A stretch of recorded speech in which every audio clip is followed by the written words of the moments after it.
Estas son imágenes de la Costa del Sol, en la provincia de Málaga, en el sur de España. Esta espléndida oferta mundialmente conocida de ocio y playa para tostarse al sol, practicar el golf, jugar en los casinos, navegar o bailar al ritmo frenético de las discotecas, tiene, mirando hacia las montañas que la flanquean, un sorprendente complemento para el viajero de interior, la Sierra de las Nieves.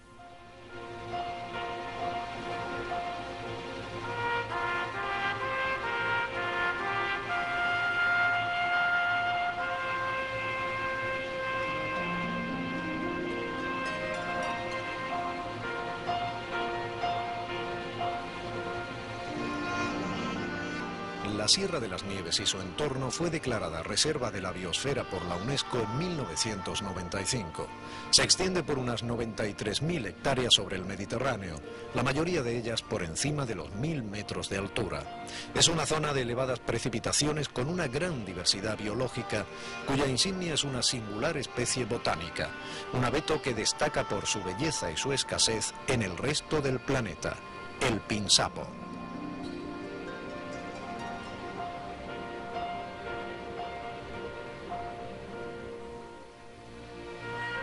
El Parque Natural Sierra de las Nieves comparte su territorio con la sierra del mismo nombre en un delicado alarde de equilibrio. El concepto moderno de desarrollo sostenible tiene aquí uno de sus mejores ejemplos. En este ecosistema conviven desde la antigüedad, y de ello dan fe los restos prerromanos, romanos y árabes, la naturaleza y los asentamientos humanos en cuidada armonía.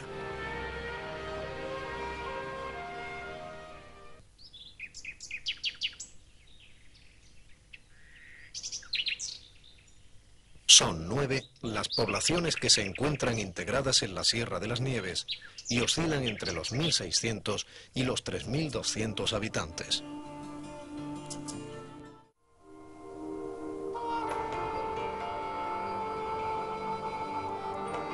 Desde el Al-Ándalus musulmán, los rigores invernales de la Sierra de las Nieves avalaron la existencia de unos profesionales del frío, los neveros.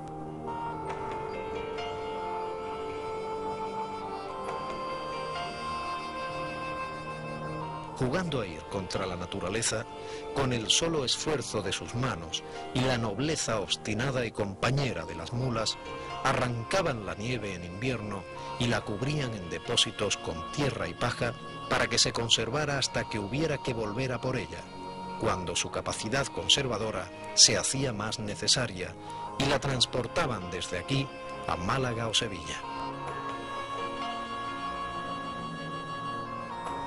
Pero al igual que ya no hay que ir al río a por agua, el progreso ha hecho innecesario a los neveros con la fabricación de la nevera. El progreso se convirtió en amenaza, como amenaza la tormenta en la sierra, hasta convertir a los neveros en una profesión perdida, en una bonita argumentación literaria. Las gentes de Junquera y de Tolox contaban la leyenda de que en lo más alto de la Sierra de las Nieves, en los llanos cercanos a la Torrecilla, existía un gran agujero muy profundo al que llamaban Sima Honda, donde se tiraban piedras y no se las oía llegar al fondo. Y que en una ocasión, a uno de estos arrieros que trabajaba en la sierra, cuando pasaba con sus mulas junto a la boca de Sima Honda, se le cayeron de una de ellas unos fardos con objetos personales, con tan mala fortuna que rodaron al interior de la cavidad sin que pudiera recuperarlos. Meses más tarde le avisaron de que habían encontrado restos de esos objetos en el nacimiento de Río Verde, por lo que a buen seguro Sima Honda era una enorme caverna que atravesaba la sierra por todo su interior, recogiendo todas sus aguas y dando lugar a ese manantial. En el año 1971, atraídos no exactamente por esa narración, sino por las características geomorfológicas y pluviométricas de esta zona central de la serranía de Ronda, denominada Sierra de las Nieves, que preveían un gran cavernamiento, realizamos una travesía de prospección por el que a primera vista habíamos considerado como el sector con mayores formas exocársticas. Durante 3 días, la lluvia y el mal tiempo nos acompañaron la mayor parte del trayecto Ronda, Cortijo de los Quejigales, Pico de la Torrecilla, Tolox. Y conocimos a Pedro Flores, hijo del legendario bandolero, quien nos comunicó la existencia de numerosas cavidades conocidas por él. En octubre de ese mismo año, exploramos la cima de las Grajas, de 25 metros de profundidad, y también descendimos la cima de las Palomas, cuya entrada está formada por un bello pozo de 50 metros de profundidad. Nuestros equipos eran primitivos, nuestra técnica tan solo mediana, pero la ilusión por encontrar una gran cavidad se tornaba gigantesca. A partir de junio de 1972, y guiados por Pedro Flores Gil, nos encaminamos hacia la zona de Cerro Mateo en el camino hacia el Pico de la Torrecilla. Nuestro afán estaba ya centrado en localizar el emplazamiento de la legendaria y mítica Cima Honda. Como buscando una aguja en un pajar, prospeccionamos sin resultado positivo diversas zonas de los alrededores. En contrapartida, se descubrían y exploraban otras pequeñas cavidades tales como la Cima de la Nieve, con 30 metros de profundidad.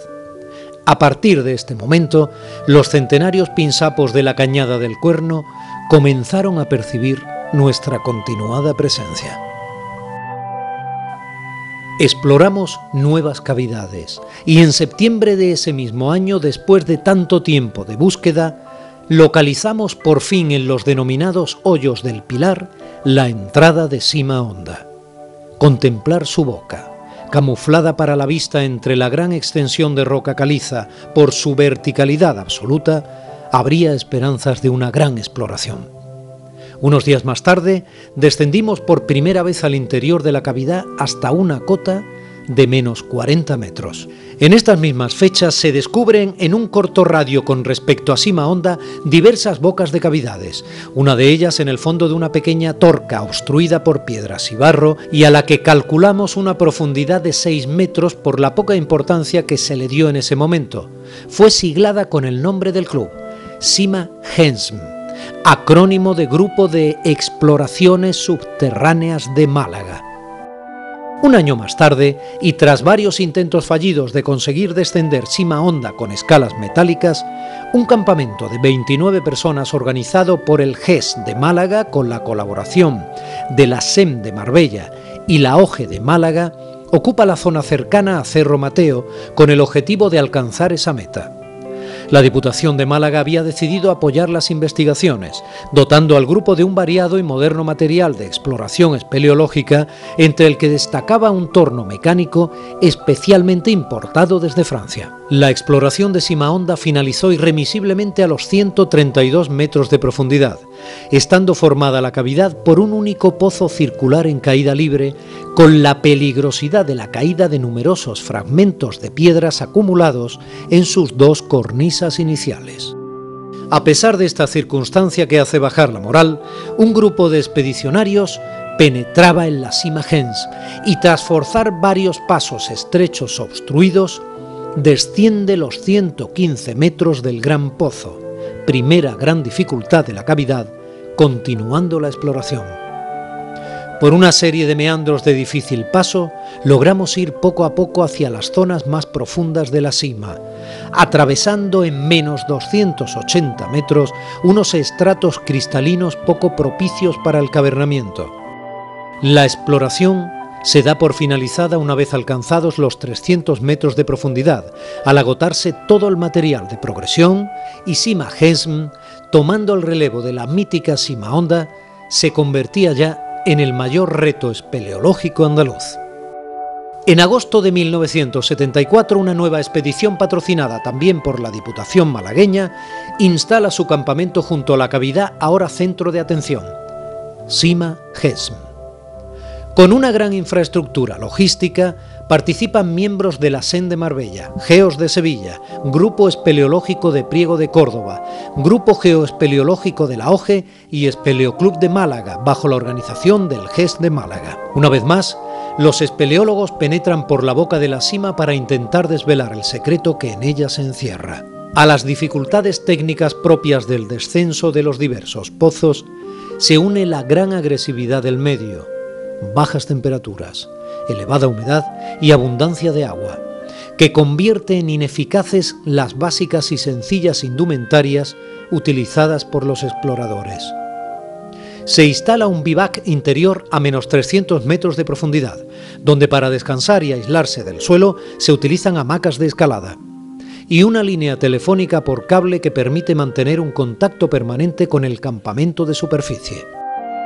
No obstante estas dificultades, se desciende hasta los menos 420 metros por una galería que se obstruía por el barro y a la que se denomina como galería lateral. Los descensos se realizan con las técnicas de rappel y los ascensos con la utilización de escalerillas metálicas con aseguramiento mediante la misma cuerda del descenso. Para el frío y el agua, el equipamiento personal está constituido por gruesos jerseys de lana y monos exteriores de nylon de los utilizados en esquí, e incluso monos de cámaras frigoríficos con refuerzos de lona en codos y rodillas. Paralelo al anterior, se descubre otro pozo de 40 metros por cuya galería se alcanzan los menos 450 metros. Sima Hens se estaba convirtiendo ya en la mayor posibilidad espeleológica nacional. La tercera campaña, Sima Hens 1975, tenía lugar del 6 al 12 de julio, patrocinada como las anteriores por la Diputación malagueña y con la participación del GES de Málaga y el Espeleoclub de Málaga. Se formaban 3 equipos para el descenso, uno de punta con 6 personas para la exploración propiamente dicha, un segundo de apoyo en el bivac de menos 300 con 4 miembros para transportar alimentos e instalar la línea telefónica, y otro de superficie con otras 5 personas para logística y seguridad. En esta ocasión, el material a transportar se excedía en peso y volumen en relación con años anteriores. Son más de 750 kilos los que hay que trasladar por el interior. Alimentación, cuerdas y, sobre todo, una importante cantidad de escalerillas metálicas. Con enormes ánimos ante las expectativas de alcanzar una gran profundidad, se inicia de nuevo el descenso por los pozos iniciales ya conocidos. En la tercera jornada de exploración se alcanza la cota del año anterior y se continúa la progresión. Al tiempo de realizar la toma de datos topográficos, se instala un nuevo bivac a 500 metros de profundidad y se prosigue la colocación de la línea telefónica que ya alcanza los 800 metros de cableado. Los pasos estrechos, las rampas por las que discurre el agua, los meandros y 2 nuevos pozos de 40 y 70 metros respectivamente son importantes dificultades que se van superando, hasta detenernos en una enorme vertical que, sondeada, se le cifra un desnivel de entre los 100 y los 150 metros y a la que se bautiza como Pozo Paco de la Torre. Hay que regresar a superficie al agotarse tanto nuestro tiempo disponible como los víveres que habíamos transportado. A los 6 días y 10 horas de iniciado el descenso, retorna el primer espeleólogo al exterior. En este tiempo se ha logrado descender a la cota de menos 650 metros. Los equipos de indumentaria personal, todos ellos embarrados, rotos, mojados, dan fiel testimonio de la dureza a que han estado sometidos los exploradores. Pero a pesar de ese cansancio y de las duras jornadas anteriores, la alegría por lo conseguido y el retorno a la superficie no tardan en aparecer en los rostros de todos. Al mismo tiempo, y como la dieta interior había estado compuesta básicamente por productos enlatados, comíamos con avidez los alimentos naturales que se habían preparado para la cena. Sumando los casi 150 metros de profundidad estimados al Pozo Paco de la Torre con los 650 metros descendidos, se daba un paso decisivo en la historia de la espeleología andaluza. Sima Hens se consolidaba como una de las cavidades españolas de mayor desnivel. En agosto de 1976, el GES de Málaga vuelve a organizar una nueva expedición, pero con una peculiar característica. Al ser la Diputación Provincial la patrocinadora, exige que puedan participar cualquier grupo malagueño que lo desee.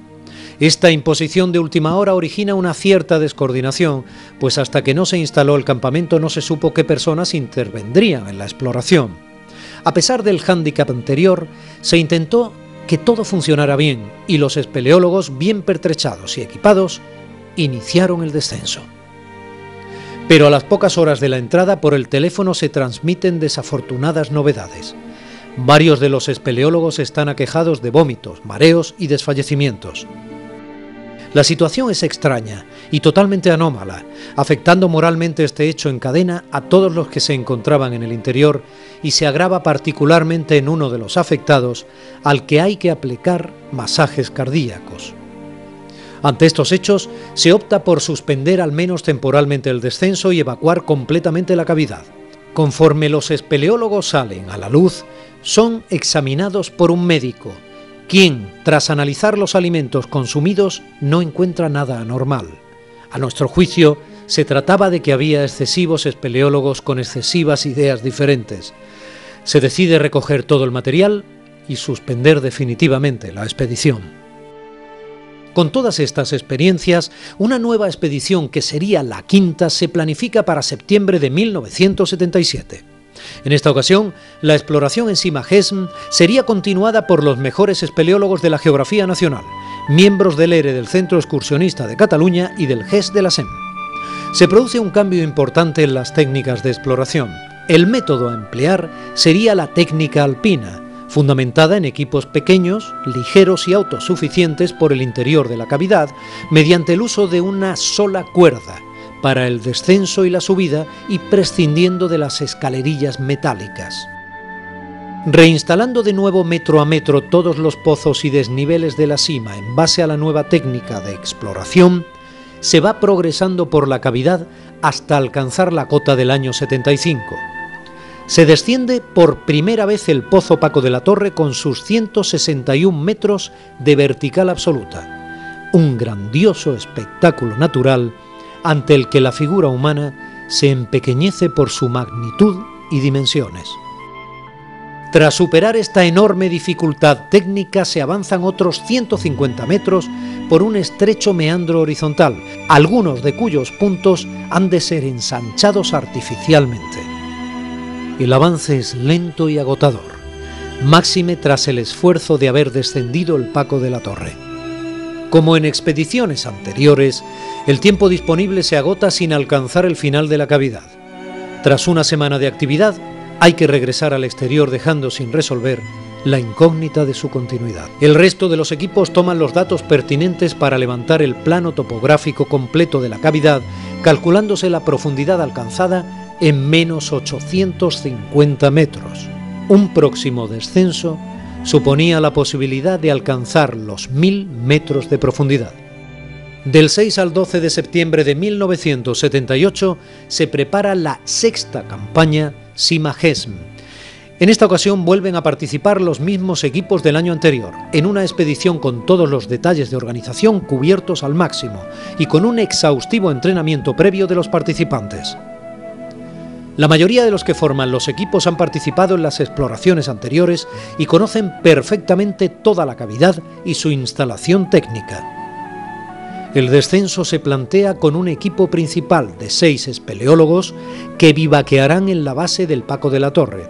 A su vez, 4 de ellos harán una punta de exploración para alcanzar la mayor profundidad posible, topografiando a su vuelta hasta conectar con los otros 2 que les seguirían con esa tarea. Alcanzada la profundidad del año 1977, la cavidad continúa con las mismas características de pequeños pozos y estrechos meandros, al tiempo que la corriente de agua se va incrementando notablemente. A menos 900 metros de la superficie, la Sala de las Maravillas constituye una nota cambiante en la monótona rutina de los meandros. Constituida su base por un enorme caos de bloques, destacan su amplitud y la multitud de concreciones que tapizan sus techos y paredes. Por uno de sus laterales, un nuevo meandro, el llamado Tolox, mucho más angosto y largo que el anterior, comienza a ser recorrido por los exploradores, quienes poco a poco se iban acercando al final de la cavidad. En un punto dado, el meandro se ensancha, el techo se eleva y el agua empieza a ocupar todo el suelo hasta inundarlo por completo en toda su superficie. Por una cornisa lateral se accede a una playa de arcilla junto a un lago de 9 por 12 metros, bajo una bóveda de más de 60 metros de altura. No hay continuidad posible. Se ha llegado al final de la cima Hesm. Han sido 3 días los invertidos, pero a las espaldas están los esfuerzos de 8 años y de muchos otros compañeros que fueron fundamentales para haber descendido a esta cota de menos 1074 metros y quedar detenidos por el lago sifonante, que es bautizado como Lago Ere, en honor a nuestros compañeros catalanes. Allí, justo en ese punto, y como permanente testigo mudo hermanado a la roca, queda una placa que recuerda la gesta conseguida. Por primera vez en la historia, un equipo exclusivamente español en primera exploración logra explorar una cavidad de más de 1000 metros de profundidad. Sus nombres quedarán inscritos en el libro de oro de la espeleología mundial: José Enrique Sánchez, Manel Trepat, Federico Ruiz y Juan Mayorga. Se procede a verter fluoresceína en las aguas del lago Ere para hacer un seguimiento y localización de la surgencia al exterior, y mientras esas aguas se tiñen de verde por el efecto del vertido, surgen en nuestras mentes aquellas palabras del gran espeleólogo Félix Ruiz de Arcaute: estos hombres son tan solo el último eslabón hasta este día de una larga cadena de hombres y esfuerzos. El eslabón solo no vale nada. Lo importante ha sido la cadena. En aquel año 1978 solo había en el mundo otras 2 cimas que superaban los menos 1000 metros de desnivel, y las 2 en Francia. Cima Hesm era de momento la tercera cavidad más profunda del mundo, y ya soñábamos con poder atravesar el sifón e intentar alcanzar cotas con mayor profundidad. A finales del verano de 1979, y con el apoyo de espeleólogos franceses y belgas, se organiza un nuevo descenso a Cima Hesm con el objetivo de sobrepasar el sifón del lago Ere, logrando con enormes dificultades transportar hasta ese lugar 2 equipos completos de submarinismo. Por la sequía de ese año, el nivel del agua del lago estaba 3 metros más bajo que cuando se descubrió. Se realiza la complicada inmersión, consiguiéndose explorar casi 50 nuevos metros de galería inundada y descender otros 24 metros hasta el lecho de la misma. Con ello, la profundidad total de Cima Hesm se establecía en menos 1101 metros, y aunque la galería inundada continuaba, el futuro de nuevas exploraciones quedaba en el aire por lo costoso económicamente de las mismas y por la dificultad técnica de situar a esa profundidad tanto equipamiento de escafandras autónomas como especialistas en espeleobuceo que continuasen la progresión. Transcurrirían 10 años, hasta que en 1990 el GES de la SEM organiza un nuevo descenso a Cima Hesm para intentar superar la galería sifonada.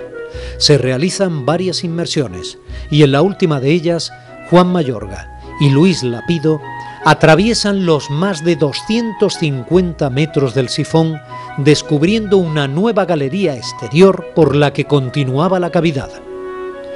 Denominan al sifón con el nombre de Federico Ruiz, uno de los 4 espeleólogos que descubrieron el lago Ere en 1978 y que había fallecido unos años antes mientras realizaba espeleobuceo en una cavidad de león. Fue toda una gesta, inscrita incluso en el libro Guinness de los récords, pero la longitud de la galería sifonada a esa profundidad hacía de momento inviable nuevas exploraciones en esta zona de Cima Hesm, puesto que muy pocas personas en el mundo tienen la capacidad física y técnica para realizar inmersiones de estas características.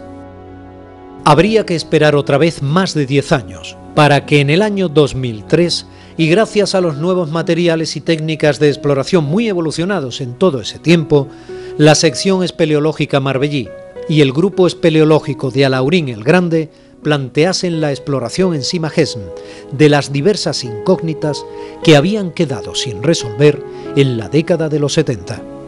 Por la vía lateral, descubierta en 1974, se logra progresar descendiendo por varios nuevos pozos, uno de ellos en forma circular con 10 metros de diámetro y 50 de desnivel.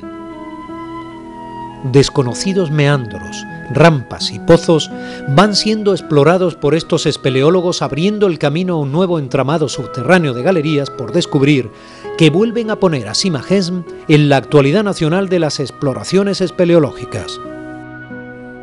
A partir del año 2004 y bajo el paraguas de la Federación Andaluza de Espeleología, diversos grupos espeleológicos de Cádiz, Córdoba, Granada, Málaga y Sevilla se coordinan bajo la denominación de Interclub Sierra de las Nieves y en sus investigaciones en la cima logran conectar esta vía lateral con el Pozo Paco de la Torre a través del estrechísimo meandro de Fatalandar. La Consejería de Turismo, Comercio y Deporte de la Junta de Andalucía se convierte en la principal patrocinadora económica de las exploraciones, lo que permite instalar un nuevo vivac interior a menos 425 metros, más amplio y confortable que los existentes en la vía clásica, que se convierte en la base logística para los nuevos descensos. En el año 2005 se desciende una nueva gran vertical de 104 metros de desnivel a la que se denomina como Pozo Paulino Plata y se consigue alcanzar por esta vía lateral una cota de menos 898 metros de profundidad y descubrir otros 2,5 kilómetros de galerías horizontales. El siguiente año, 2006, se plantea con el reto de alcanzar también por la vía lateral la mítica cifra de los 1000 metros de desnivel, algo que se torna imposible pues la estrechez de los meandros impide cualquier perspectiva de progresión. Se realiza la topografía de todas estas galerías descubiertas, un completo reportaje fotográfico aprovechando las nuevas tecnologías digitales y un documental en vídeo sobre las exploraciones. Curiosamente, y tras realizar una escalada lateral en la cabecera del Gran Pozo de 115 a menos 70 metros de profundidad, se hace un recorrido ascendente y tras forzar varios pasos estrechos se logra salir al exterior por una nueva boca.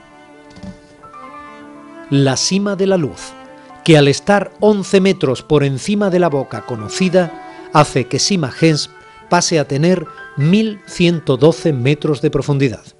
Como la exploración en la vía lateral se había detenido a menos 930 ante un meandro colmatado por espeleotemas, volvía a cobrar sentido regresar al lago Ere para, utilizando los nuevos equipos y técnicas de inmersión con circulación cerrada, rebreather, intentar desentrañar de una vez por todas los secretos de su sifón.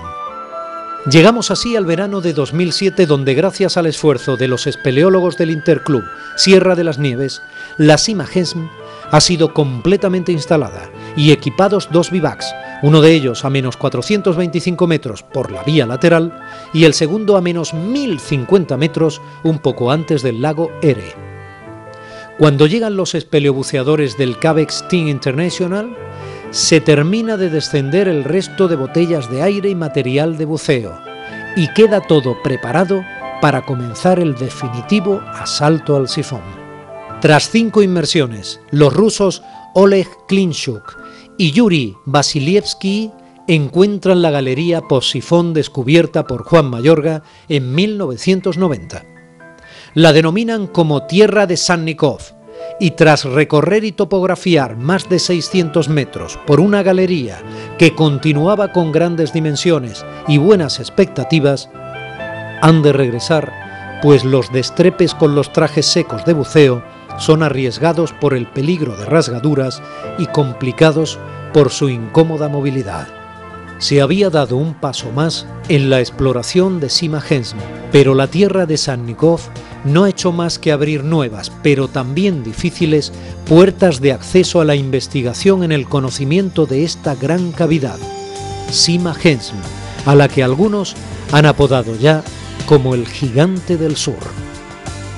Quedan aún innumerables enigmas por descubrir y grandes dificultades técnicas que superar. Pero cada meandro que se estrecha, cada galería inundada, cada ventana en cualquiera de sus pozos, es un reto que está ahí, esperando tan solo a que los espeleólogos andaluces tengamos el tiempo, los medios técnicos y el apoyo económico para superarlos, tal y como venimos haciendo desde hace ya 40 años.